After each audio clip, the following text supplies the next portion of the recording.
On this week's FPL Happy Hour, West Ham, we are fucking massive.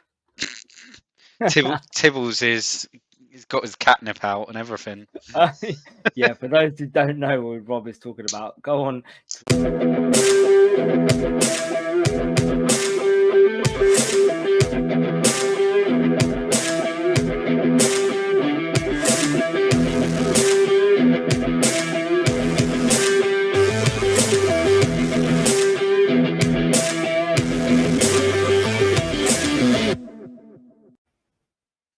Hello and welcome to FPL Happy Hour, episode 24 of season 3 with myself, Sham, otherwise known as FPL 2 Guys 1 Cup on Twitter.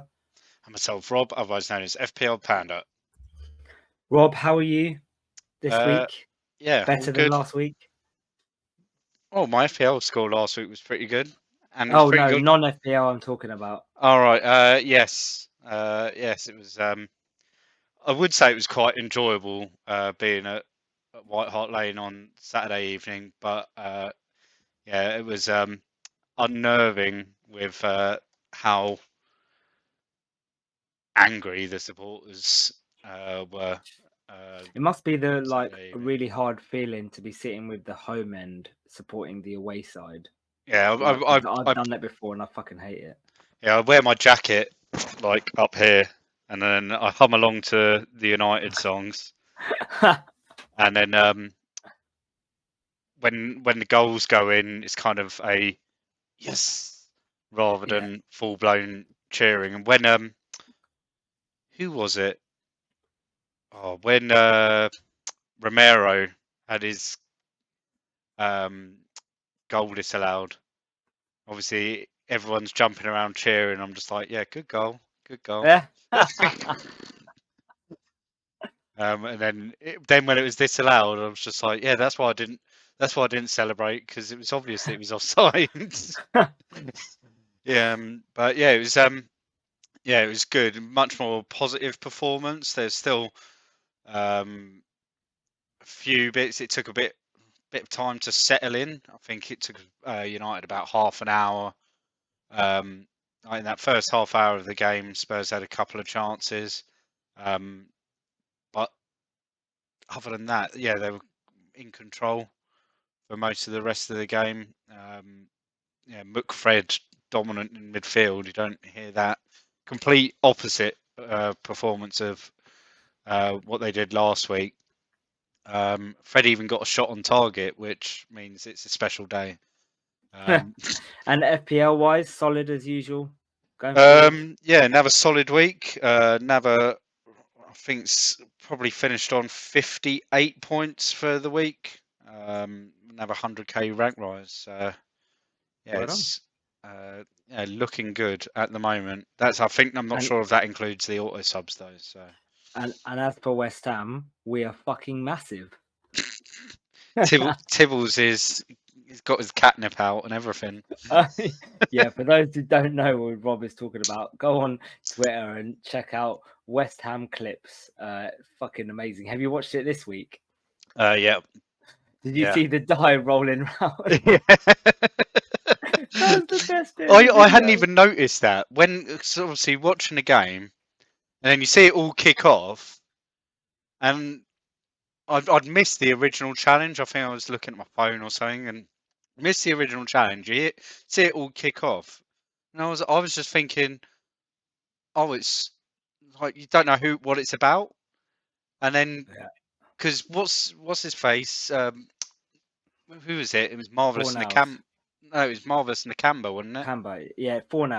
But he's like 4 nows is still on the ground, and Nakamba's like rolled off to the other side of the pitch. But you don't even know.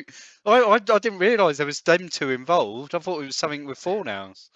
But for those who haven't seen it, 4 nows and Nakamba came together. Nakamba rolled around like he'd been shot. It was like Neymar a few years ago, wasn't it? Yeah, and West Ham Clips, who basically does voiceover edited videos and then takes the piss, had Nakamba like all over in different scenarios doing that role. You have to watch it. Just go on YouTube, just go on Twitter, West Ham Clips, and watch yesterday's commentary.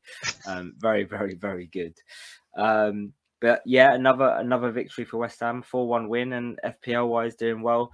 66 points, I think I finished on, including Liveramento's auto sub, which is good.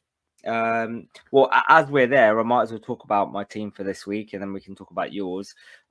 So made up a little bit for last week's disaster. So I think I finished on about 80k, 90k overall rank now from 220, which is a good little rise.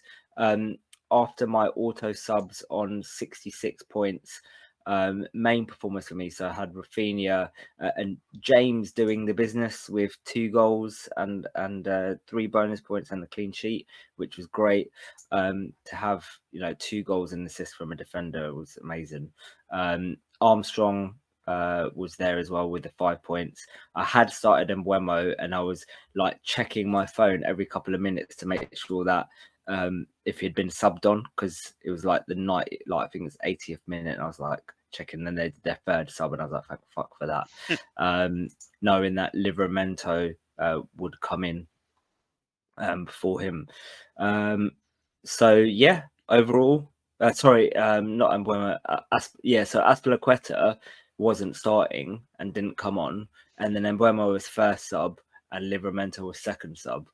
So that's what I was waiting for. So yeah, 66 points and a big rank rise to 90k. Could have been a lot better. What about? Well, what could have been better? Well, you could have picked the right keeper. Yes, I forgot about that. I had Ramsdale sitting on my bench for 10 points, and I started Foster.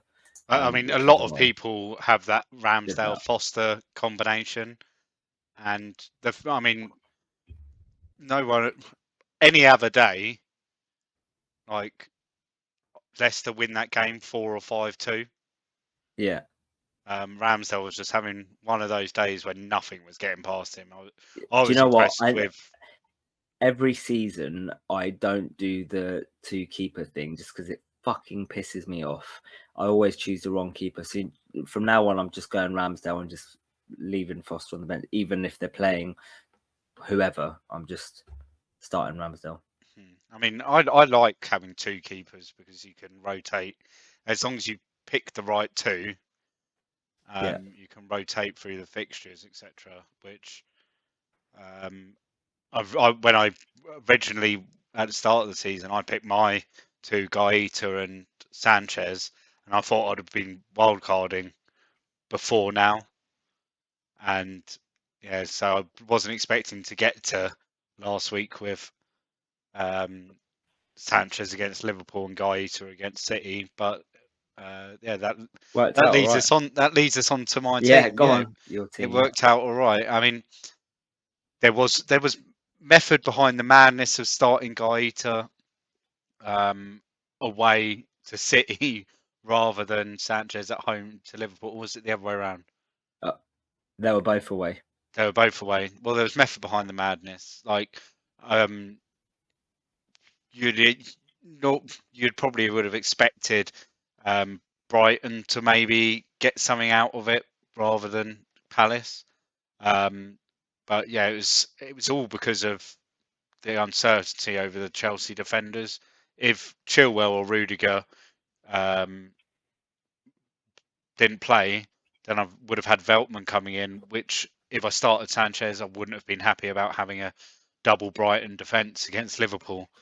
So I purely started Gaeta just to make sure I didn't have that double Brighton defence, and yeah, got quite lucky with it. Yeah, nice 7 point, and he picked up a save point as well, which was good. Chilwell, yeah, so Chilwell, Rudiger, clean sheets. I mean, I had haul off Chilwell last week.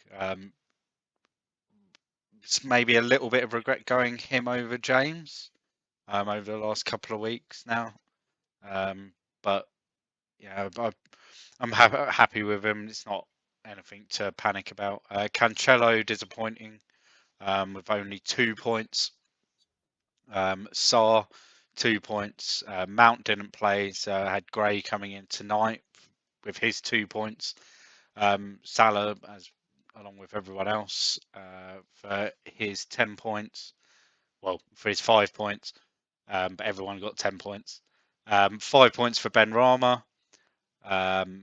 Huang 2 points, Antonio 2 points, and then I had Viva Ronaldo for his goal and assist for a 12-pointer, which if it wasn't for that, it would have been a less than average game week. That 12 points from Ronaldo's what sort of boosted me up a bit, because he is still relatively high owned, but not in the sort of sub 200k ranks.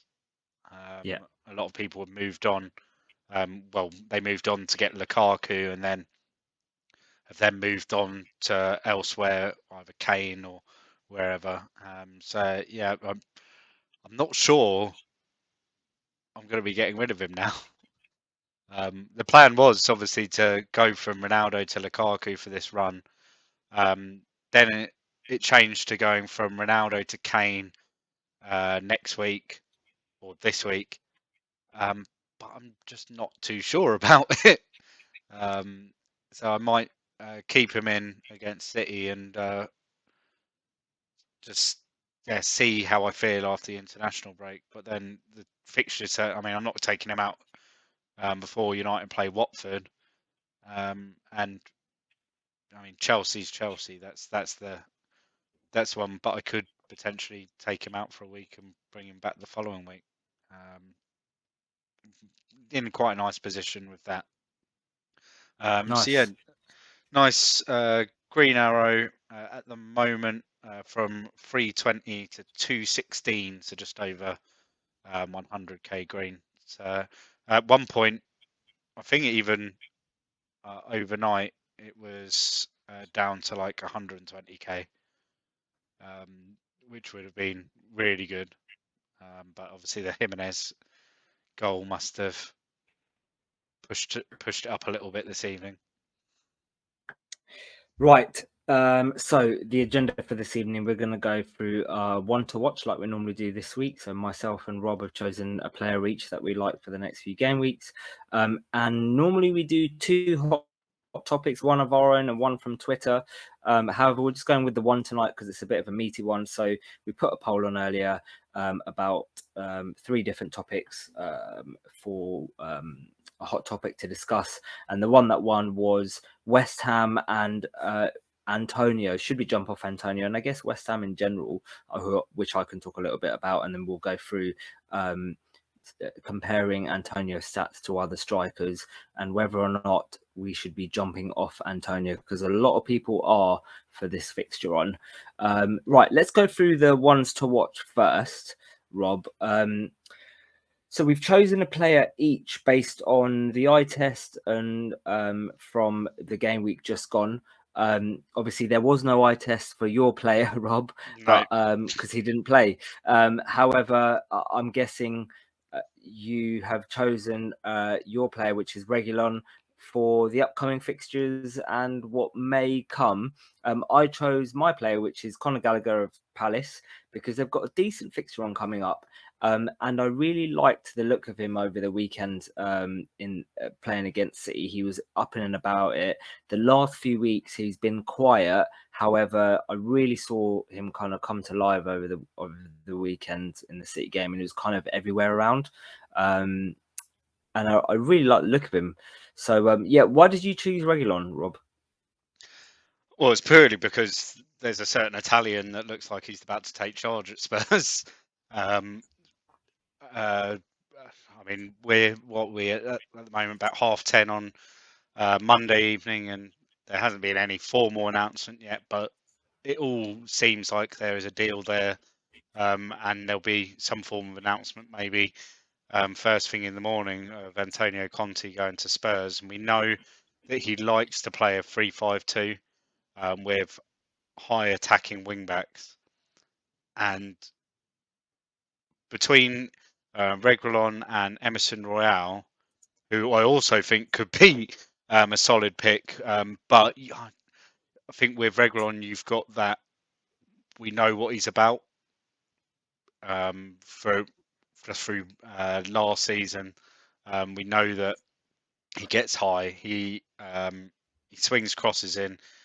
He's a bit of a creator. He provides a lot of support. Like last season for Son down that left-hand side to allow Son to kick on, to play almost as like an inside forward. Yes, I think it's a bit of a gamble with how shoddy we saw Spurs at the weekend. But I think that they'll have Conte will bring some solidity to at the back, which they've needed. They'll probably end up going Romero, Sanchez, and Dyer at the back. So that three at the back with Royale and Reguilon either side. And because then Son will probably almost play as a second striker, or as a striker. So he'll have that sort of freedom to bomb up the left, as will Emerson Royale down the right hand side. I just think it's one of those where if you're looking at fixtures coming out, Everton were very poor again for best part of an hour this evening. We're still missing Calvert-Lewin. They look like they're gonna, until he's back, they're gonna still continue to struggle for goals, and it could be worth having a punt on Reguilon even this week, because his ownership's still going to be his ownership's going to be at rock bottom. It's currently at 9.2%. I wouldn't be surprised if it goes down this week because of returns for defenders that have come. So people are going to be moving on to other defenders. So yeah, it might be a good time to jump on whilst he's so low owned and still cheap. But it is a gamble, like I said. Yeah, with Gallagher, the main reason was fixtures. So over the next few weeks, so they've got Wolves at home, Burnley away, Villa at home, Leeds away, and then United away, Everton at home, Southampton at home, Watford away, Tottenham away, Norwich at home. Really good run of fixtures all the way up to game week 20 there for Palace, with only, I would say, one tough game, which is United away, and you could say Spurs away as well. Other than that, really good run of fixtures. Gallagher only 5.6 million, and based on the stats that is on YouTube. So for those that are watching on YouTube, you can see his stats of Gallagher and Reguilon on the screen. Rob Q, there we go. We've got this season so far, 3 goals, 2 assists, 21 shots, 9 of which are on target. Decent, I would say, for a 5.6 million midfielder. I think those stats are good. He's playing every game, he's starting, and he scored again on the weekend against City. I think he's a really good option to look at. I thought you started talking about Smith Rowe then for a minute. He scored again at the weekend against City as well. So for those that are looking at maybe, I know you're looking at downgrading from Ben Rama, Rob, and some may be going off Ben Rama, some may be coming off Rafinha, coming off Gray, for example, with Everton's run of fixtures coming up now. I think Gallagher's a really decent option at 5.6. And I agree with the Reguilon shout. I think at 5 million, he's worth a shout. Maybe not this weekend. I think we need to have a look at this weekend, see what formation they go in. I know you're saying 3-5-2, and probably will be. See how high up the pitch Reguilon is playing, and then you can get him in time for that good run of fixtures the week after, the 4-game run of fixtures. I mean, it will be interesting whether if Conte does come in, they go straight into that 3-5-2 because of the lack of training. Because obviously they'll train. Would have trained today. They'll train Tuesday. They'll train Wednesday before travelling. Or are they playing at home? They'll train Wednesday. They obviously won't train Thursday. and won't train Friday, and then they'll train Saturday. So they could potentially only have 2 training sessions. Spurs are away this weekend. Oh, on Thursday. Oh, on Thursday. I don't know actually, but they might be at home. I think they're at home this weekend. They're at home. I've got my program sitting there somewhere. But there's still there's potentially only 2 training sessions that Conte would take. Would he move into a 3-5-2? Move them into a 3-5-2 in 2 training sessions? I'm not sure. It's because it's obviously it's a big change, but he might do. We don't know. Right. Okay. So those are 2 players for you guys to have a look at over the next couple of weeks. Right. Let's move on to our big meaty topic, and that is the fucking massive West Ham. And I guess specifically Antonio.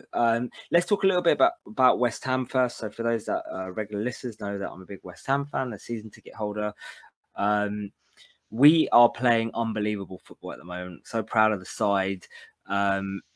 Such great support as well at the moment. Everyone's really buzzing. You know, we beat City in the cup for the first team to do so in like 4 or 5 years. 4th in the league at the moment, level on points with City. Morale is high. We're bringing in great youngsters. Ben Johnson's playing fantastic at the moment on that right hand side. But we come into a tough run of fixtures now, and a lot of people are kind of maybe doubting West Ham, saying, you know, they're playing really well, but actually they haven't faced many of the big sides at the moment. You know, they've faced United and lost. And now we come into the next few game weeks where we've got Liverpool, City, Chelsea, Arsenal and Brighton over the next 7 game weeks. So tough games. So just to go through that fixture run, so we've got Liverpool at home this game week, then Wolves away, Man City away, Brighton at home, Chelsea at home, Burnley away, and then Arsenal away from game week 11 to 17. And people are looking at getting rid of Antonio. Obviously, value's been brought up. And he started off at 7.5 million, and he's now, I think, 8.2. So a lot of people have got value tied in him. Now, before we go on to the stats, and Rob, you've put together a good stats table that kind of compares Antonio against all the other premium strikers, as well as a table that will compare him against players for, around his value, Well, 8 million or not less. the premium strikers, the premium top players. Yeah, top performing attacking assets, shall we say. So we've got 2 different. He is one of the premium strikers. Yeah, 8.2. exactly, and that's what I was about. That was what I was about to say. So we've got 2 different tables to compare him to. What I asked Rob for. So initially, Rob put together some data over the last kind of since the beginning of the season. And what I said to him is if we can change it to the last 5 or 6 game weeks, just because the first 5 game weeks, Antonio was on fire and on top of everything. And I didn't want to skew the data. So I didn't want it to be an unfair representation. So people have been saying his form over the last 5 game weeks hasn't been good. So I thought, okay, well, let's compare his stats over the last 5 game weeks, because that will be a fairer representation. So let's talk about eye test before we go into stats. Obviously, we scored 4 over the weekend, and Antonio didn't even get a single return. And a lot of people within the community I saw were being pissed off about that, kind of like Havertz-esque the week before when Chelsea scored 7 and Havertz wasn't involved. Thing is with Antonio, he's that ramming ball at the front where he was unlucky not to get 2 assists. He was kind of the assister of the sister twice yesterday, and he was really unlucky not to be involved. That happens from time to time. You get that. The way that his stats are, the way from an eye test point of view, he's a premium striker in a mid-price premium price. I would say he's performing as good as a 10 million striker, and he's only 8 million. I don't understand why you'd want to get rid of him. It is my honest opinion. I know we've got tough fixtures, and some people, are really fixture based and are kind of like, well, I want to attack these fixtures. The problem is, I will say at the moment, who are you going to go for? I don't think there's many places that you can go that you can find someone that's going to perform as well as him. You've got the likes of Tony, who's got good fixtures, but I genuinely think that Antonio could perform the same as Tony, if not outscore him over the next few game weeks. And I'll say the biggest problem that you have is come game week 18, West Ham have an unbelievable run of fixtures, like amazing. And you're going to want Antonio back. So from 18 all the way to 27, we've got Norwich, Southampton, Watford, Palace, Leeds, Watford again, Leicester, Newcastle, and Wolves. What a great run of fixtures that is.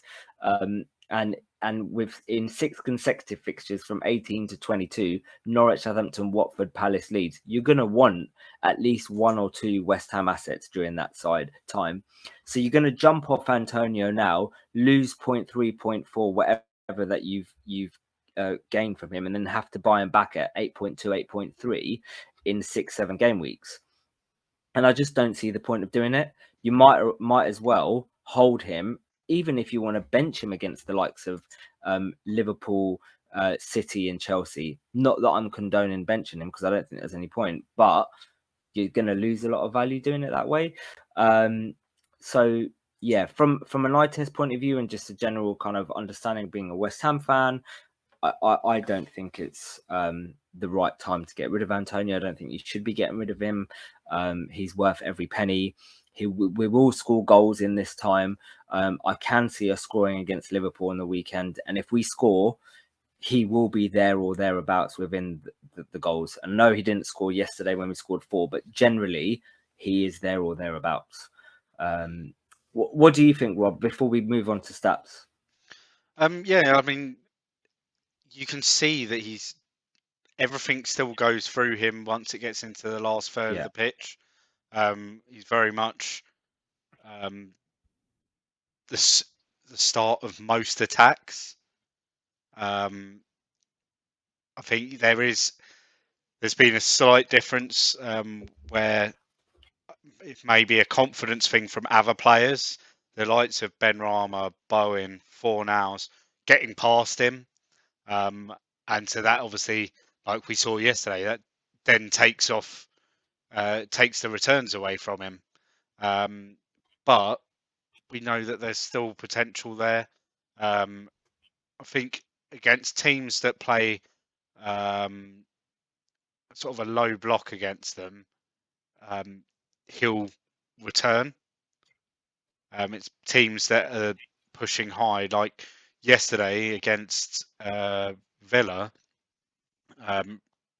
They were pushing. I mean, they were chasing the game, so they're having to push high, and obviously takes Antonio further away from the goal, and I think he's become a lot more intelligent about when he uses that pace and that power, because before he was maybe overexerting himself and then ending up with injuries. Like we joke every week about, oh, will this be the week that he pulls his hammy in the warm up? But it doesn't seem to be happening, because he doesn't seem to be. He's not making pointless runs he doesn't need to make when they're winning games 4-1. Like at the end of the day, like he knows he can take it easy and kind of cruise through the rest of the game. And there's other moments, like against Spurs last week, he'll just pop up and score a defining goal for you, which he has done in a few games this season. So I think he's maybe adapting slightly, and it's probably something that David Moyes is quite conscious of, because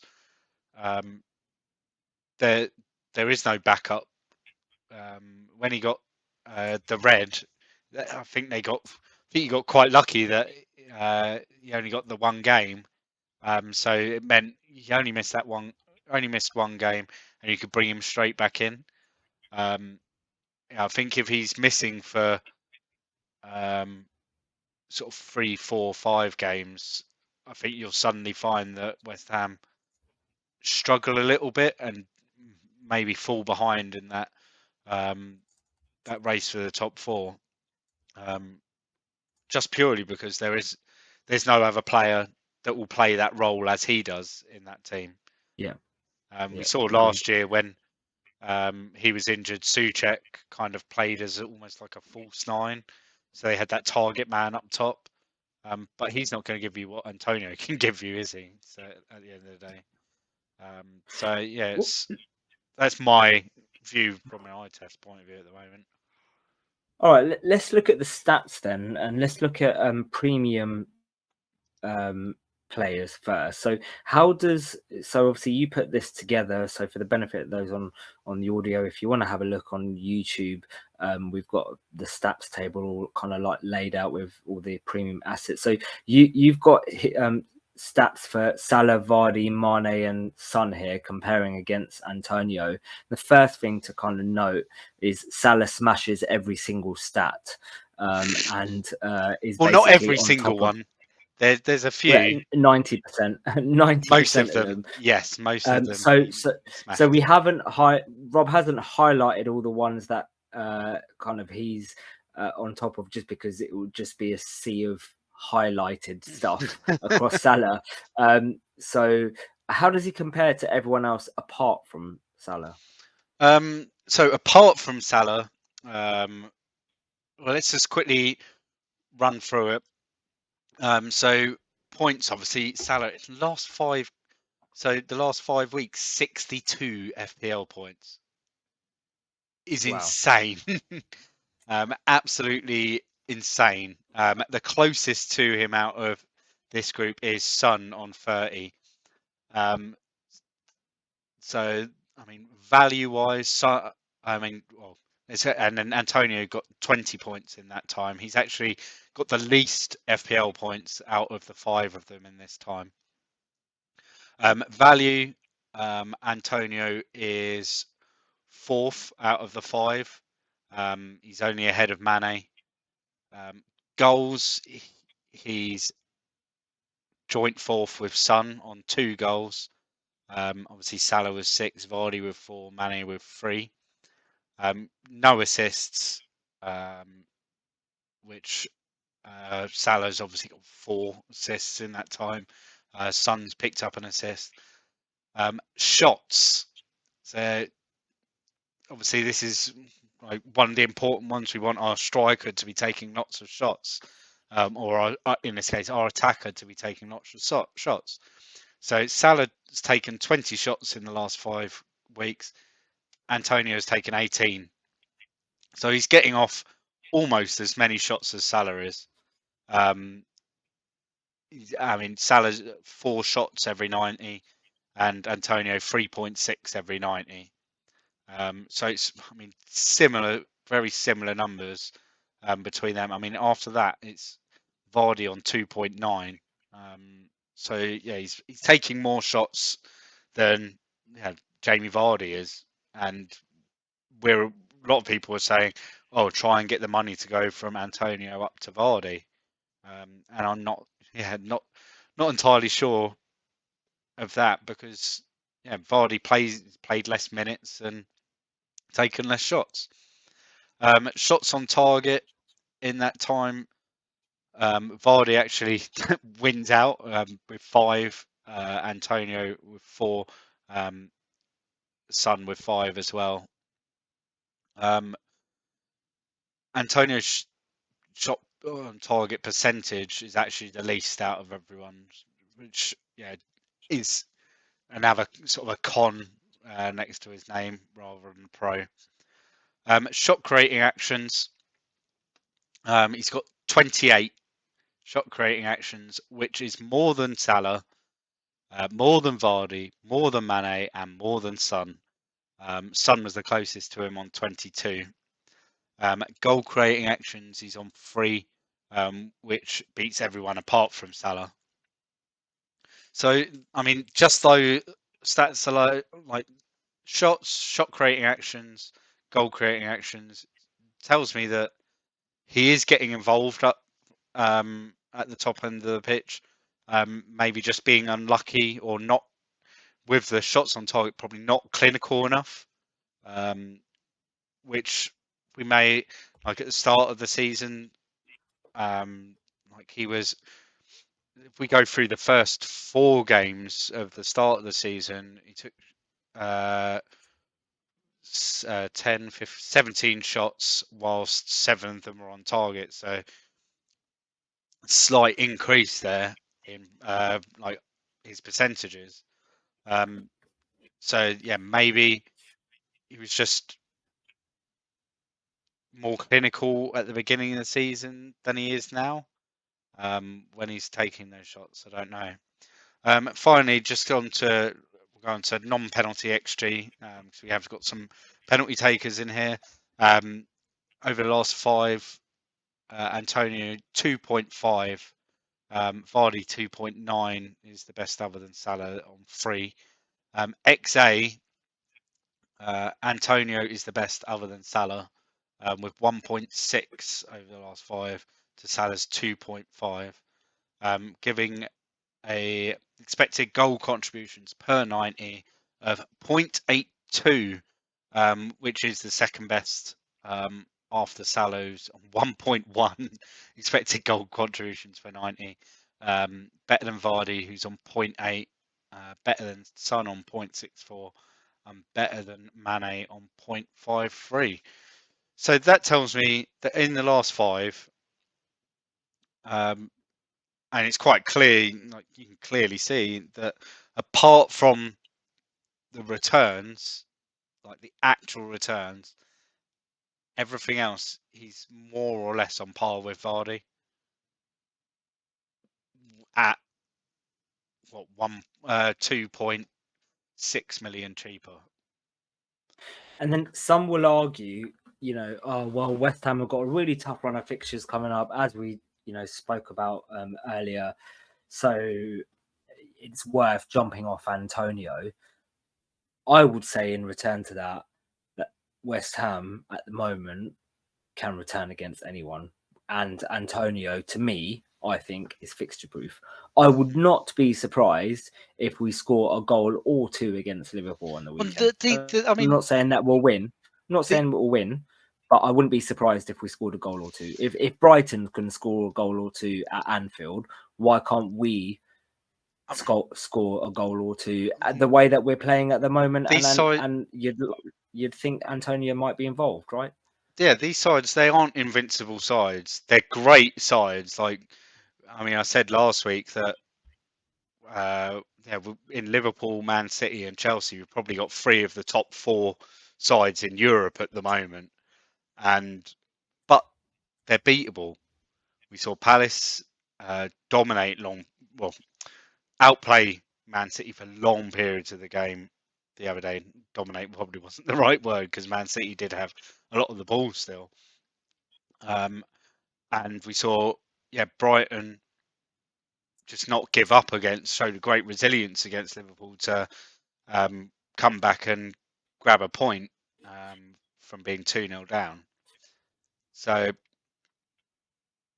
yeah, they're the teams that, if West Ham play like they have done, like they did against Villa, like they did against United earlier in the season, they're gonna, like how they played against Spurs, like the way they were. I mean, against Spurs last week, very compact, hard to break down, hard to get in behind. They do that against Liverpool and City, they'll get a result. Right? If they perform to that level, I'm confident they can. It's whether Antonio is the one scoring the goal, or whether he's going to be assisting the assister, or being part of the build-up play, which is, I mean, that's the probably standout stats from there is XA. Is almost as high as his XG. But even if, right, let's say if you got, one of the main reasons why I want to keep Antonio at the moment is because I want him for that fixture on from 18 to 22, and I don't want to lose 0.7, right? Value that I've got on Well, you him. lose what 0.3? You'll lose 0.3. Yeah. Okay. Well, I don't want to lose 0.3, right, of value that I've got in him. I don't know what the state of the team will be at that point, whether or not I'll be able to afford to bring him back in, etc.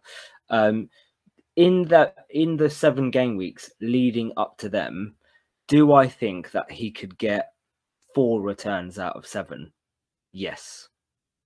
Do you think that that's worth it then? Of if he was to get, let's say, I don't know, 20 point, if he can get 20 points out of the next 7 games or 25 points, is that worth it at 8 million? I think so.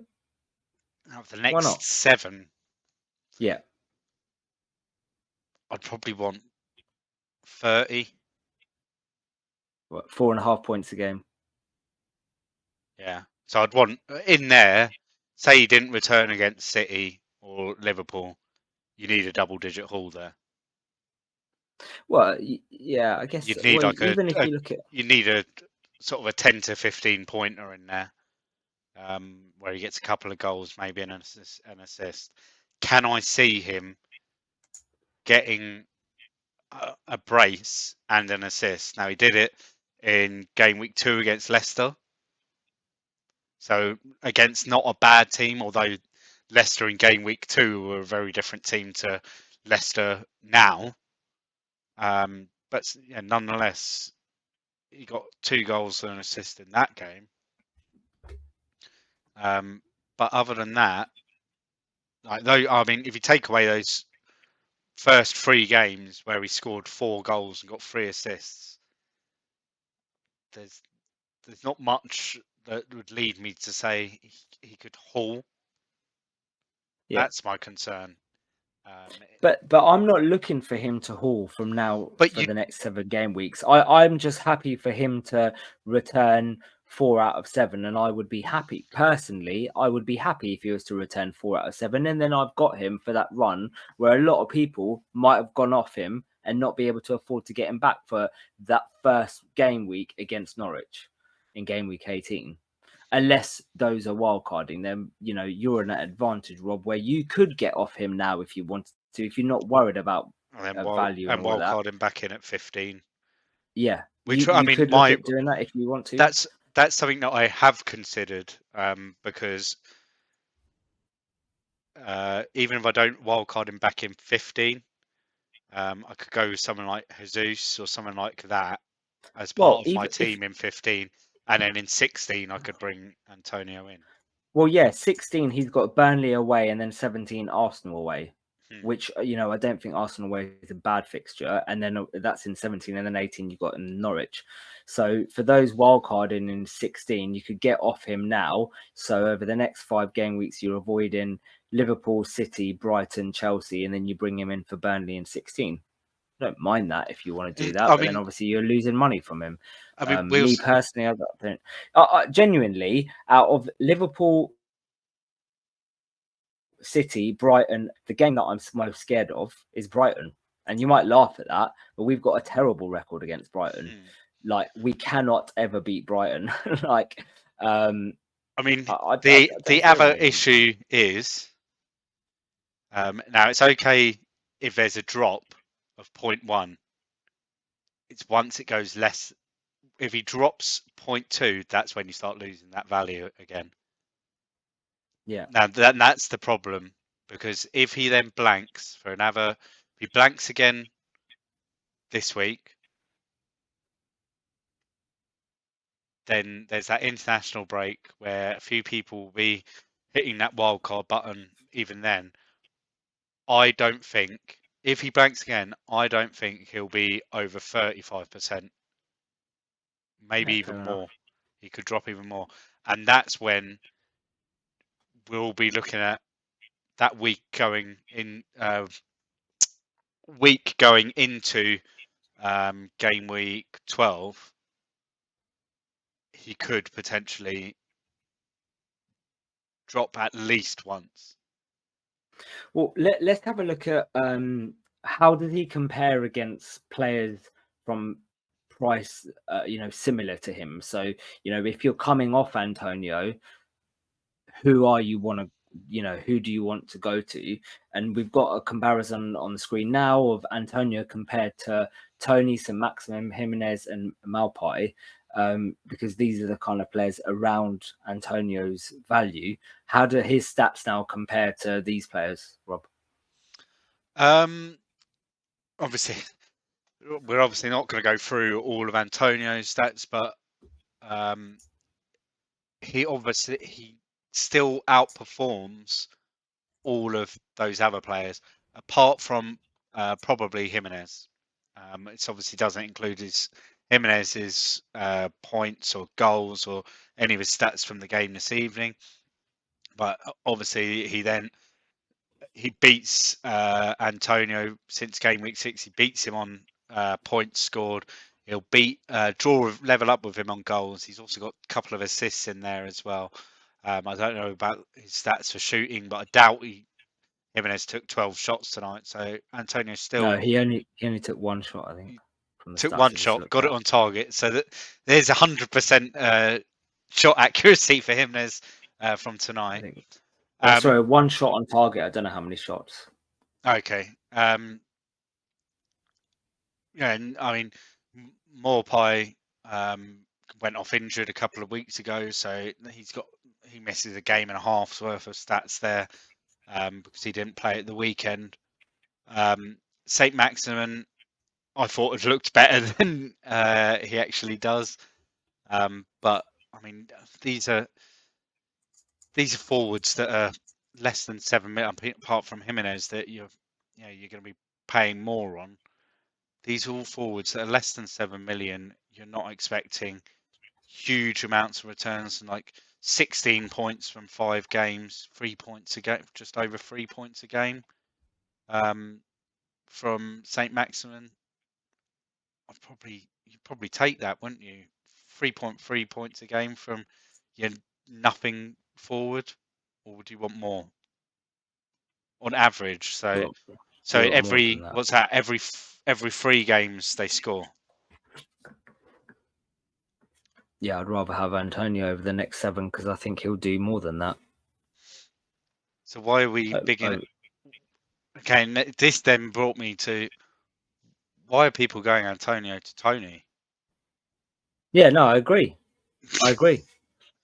I agree. mean, it's the fixture run, isn't it? Brentford's fixtures over the next few game weeks are really good, and that's the reason why Brentford have got Norwich, Newcastle, Everton, Tottenham, Leeds, Watford over the next 6, and their fixture run, and they're kind of looking at what Tony could bring. Not that his underlying stats have kind of showed that he's anywhere near that. Whereas the difference is that Antonio's underlying stats show that he's in and about it and should be returning, but he's getting unlucky and his fixtures are difficult. Whereas Tony's are saying you shouldn't be returning, and he's not returning, but his fixtures are good.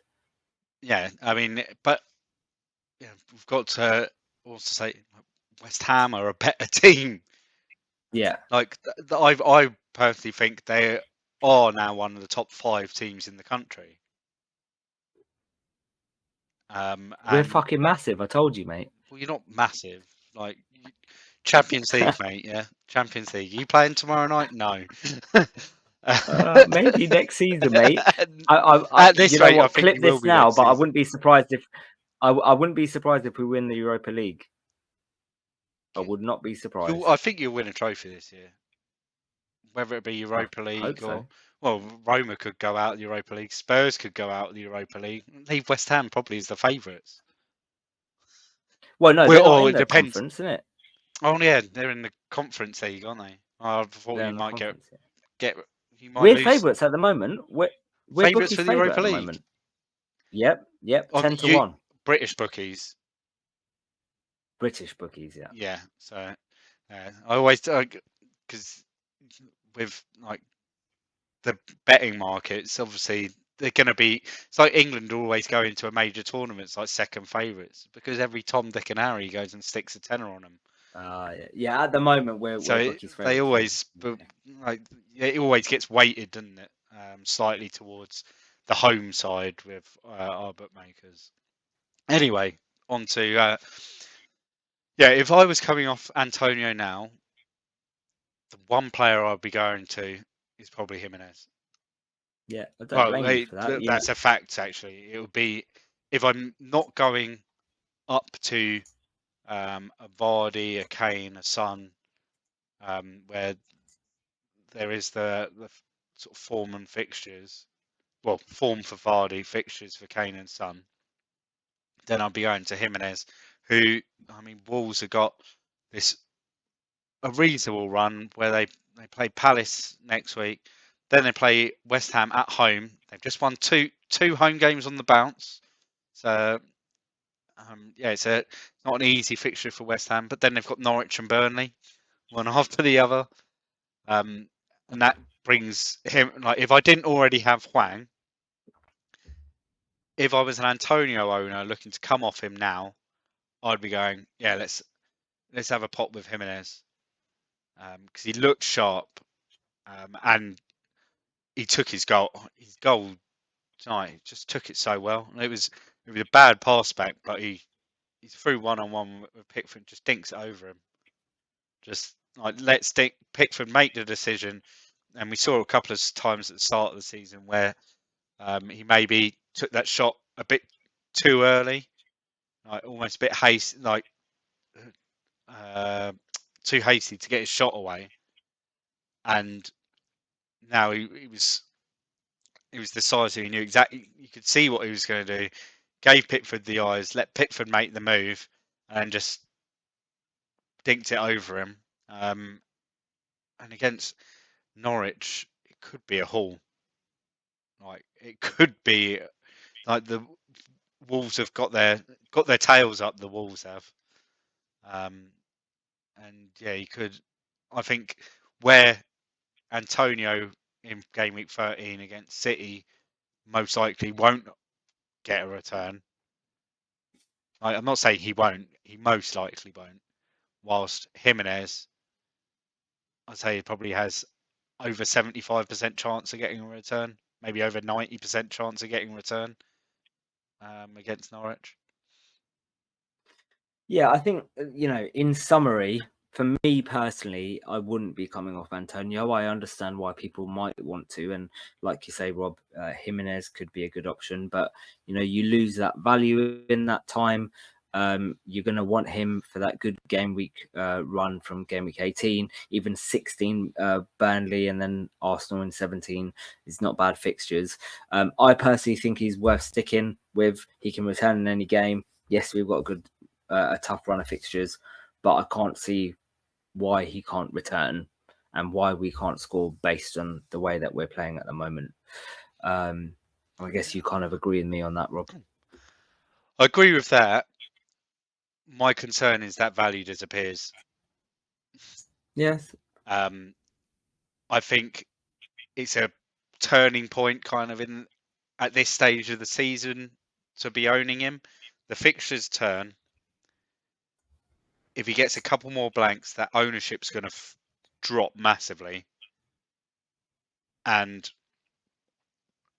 we can see Jimenez there at 0.6 less. We can run away, bank 0.4 million. We can get that banked because by the next deadline, the game week 12 deadline, he could potentially drop by 0.2, maybe more, and we can afford the 0.1 drop. But once you get to the 0.2 drop, then that's when the value starts disappearing. And all it takes is for someone else to do well in game week, go crazy in game week 11, or go crazy for their nation in the internationals, and then suddenly that becomes a bit of a big problem going into a game against Man City. So I think it's a case of, I think if I didn't own Hwang, I'd probably make that move like now. If I Okay. didn't own Hwang, but because I own Hwang, I think it's a bit. I'd be kind of wasting the transfer What about King? Do you want Wang and King? Wang King? Uh, There's a little joke there. no. after our scout community team failed again, we shouldn't have picked that name. Yeah. But yeah, it's, I think you kind of, it just worries me sticking around for that long.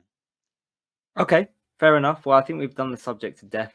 You can make your own judgment based on the information we provided. I mean, I'm lucky that I have, like with West Ham, I've got Ben Rama there, that's more a priority than Antonio, I think, to move on. To move on, yeah, I get that. Right, okay, let's have a quick look before we wrap up, Rob. What are you thinking about doing this week, transfers wise, or anything? Have you got any plans? It's going to be Ben Rama. So yeah, it'll be Ben Rama on to either Smith Rowe or who's the other one I said earlier? God, who did I say? Embuemo. That's it. It's most likely going to be Smith Rowe. Yeah, Arsenal's fixtures. Let's bring it up. Yeah, they've got Liverpool, but then they've got that Newcastle game in 30. They've got Watford in 11. You got Watford, yeah. Yeah, then Liverpool in 12, Newcastle in 13, United in 14. I'm happy to play him against United. So there's potential there for 2 hauls because of the way that they're lining up with him playing right behind, almost alongside Lacazette.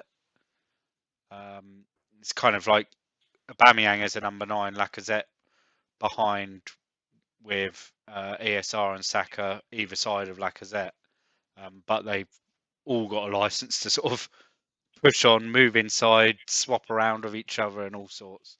So yeah, ESR I think is the he'll be making a return into my team since first time since January. Croydon De Bruyne. Probably won't captain him though. I think there's an Egyptian that I need to keep captaining him. Do you think there's a debate for captaincy this week with Salah away to West Ham? I think there's other players you could go for. I think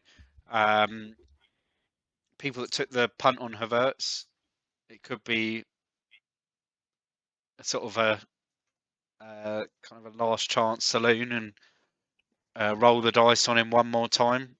Like he could do that.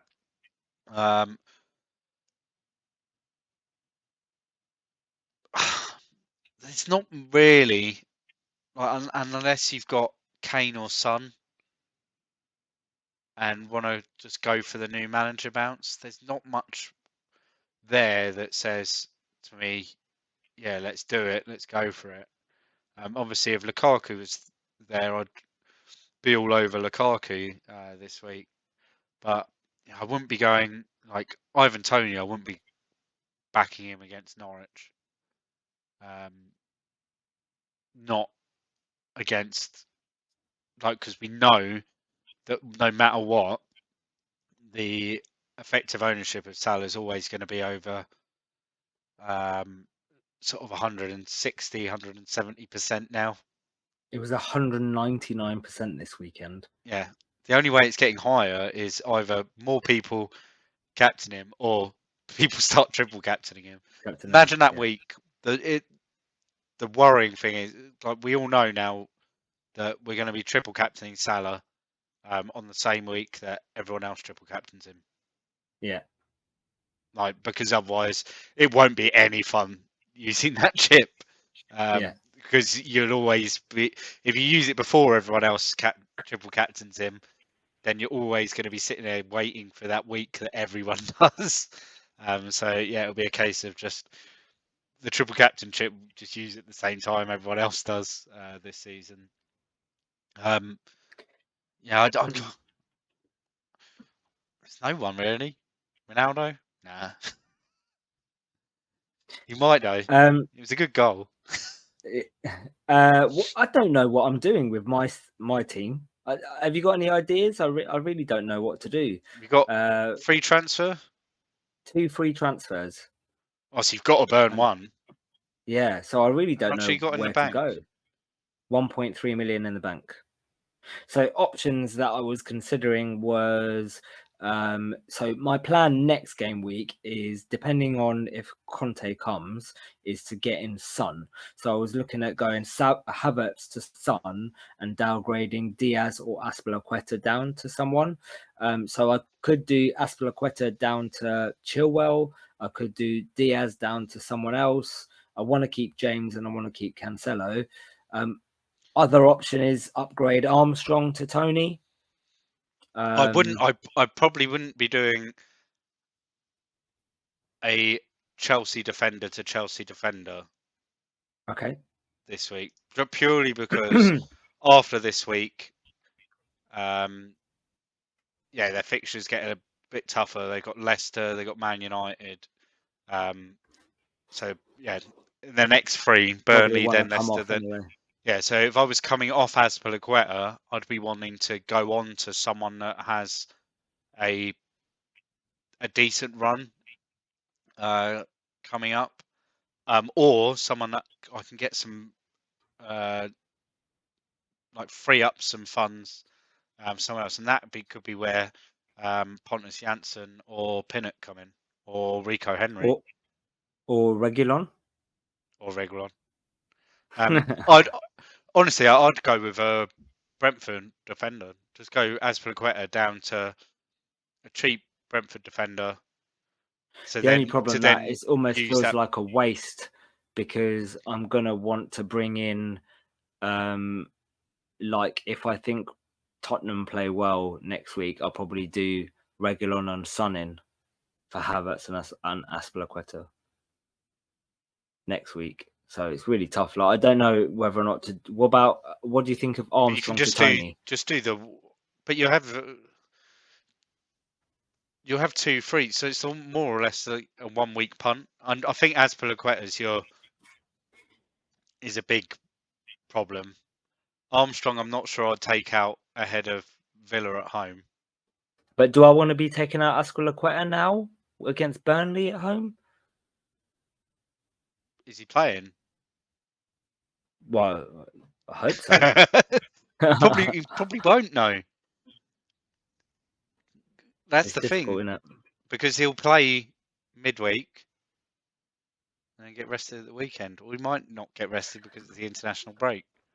Yeah. That's the thing. And this is what now worries me with Chilwell. Like, will Chilwell play at the weekend, because he'll probably play in Europe, and Tuchel might go, "Oh, this is an opportunity to stick Alonso in." Yeah, it's one of those where you really want Chelsea to be the first kickoff of the game week, so there's a potential to get a leak from somewhere. But And it's a Friday deadline as well this week, with Southampton and Villa on Friday night. yeah, I'd stick on Armstrong. I think it would be a bad idea to come off him against what is really good. I think in my FDR on the screen, for those on the video, it's only rated a 12. I'd probably rate it around a 15 or 16 at the moment. Like, personally, just from over the lot, like, this uses form from the last 6 games, as well as some other bits and bobs. And I'm just going off the last 2 or 3 games. I'd probably bump it up to a 15 or 16, which makes it a very good fixture for Southampton. Yeah, so Well, I think have a Aspilicueta to someone and have a punt. All right, I'll have a little think. Right, okay. Any other business, Rob? Let's have a quick look at the league table as it stood before the Wolves Everton games. In 10th, District at 695 points, or 3 of them on 695 points. There's him, Safer Tashki and Joseph Sumsoto, all on 695. That's massive. How many points have you got in total?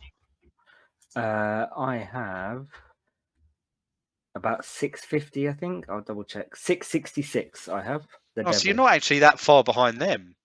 No, about 30. And I'm about 15 points behind you. Yeah.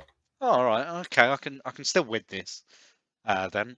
Oh, that's without my 6 points added on, actually. So that's 672 auto subs.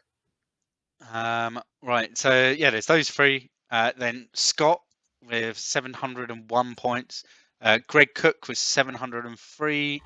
In fifth, Nate Harvey on 705 points. In fourth, Pontus Goodnight? 709 points. I'm really sorry if I've murdered anyone's names. Tom Glover on 712 points. In second, James Twiddy on 718 points. And miles ahead of everyone's still is John Leaf on 741 points, which must put him up somewhere in the top 1K somewhere. That many points. Yeah, really good starts to the season for all of them. Right. He's 264 264th in the world at the moment. I was going to say 264k. No, 264. Playing backwards. Right, we're recording, doing a live stream for you on Thursday at 9:30. Yep, Thursday at 9:30. We'll be going through the results of the free hit challenge. We'll be having a look at upcoming game week fixtures. We'll have some press conference news, and we'll be doing a Q&A whilst also revealing our locked in teams, or at least giving what our planned move is if we're not, because you're rubbish at doing that. I am indeed. Right, for those listeners and watchers, thanks for tuning in. You can find us on Twitter, FPL_Happy Hour. We're also on a number of podcasts, including Spotify and iTunes, and our YouTube channel is FPL Happy Hour. Please like, subscribe, and share, and all your retweets are really appreciated.